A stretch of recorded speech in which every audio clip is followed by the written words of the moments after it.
Sometimes taking in lots of stories, watching lots of television and reading too many books is just a substitute for having an exciting life. But sometimes a book can actually enrich your life.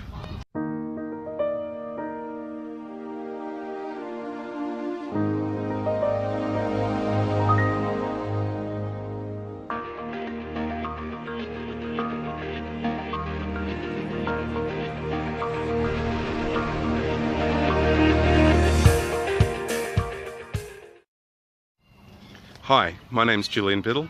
I'd like to talk about how stories can enrich your life. Now, particularly what I'm talking about here is books.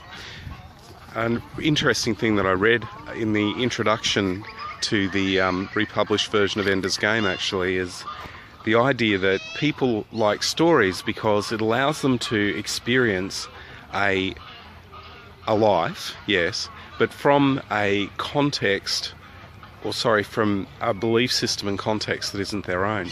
So I found that really interesting. It is true, the characters in a book don't have the same beliefs, the same situation, the same upbringing as you do, and yet you get to experience their thoughts, their feelings, and their beliefs in their context. And I think that by doing that, it can then make modifications, to your own outlook. If you read it, but maybe that isn't the case for all stories. It might be just the nature of the kinds of books I read, which tend to be more philosophical. Anyway, so there is something about books. I think that because they do help you sort of absorb the thought processes of the people in the book, I think they can have a greater impact in a way than movies and other kinds of less contemplative media can. So there's a bit of a score for books.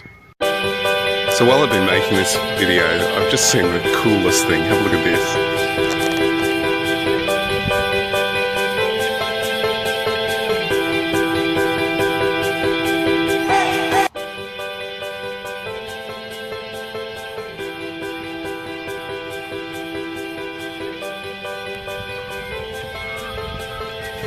Aren't they just so cute?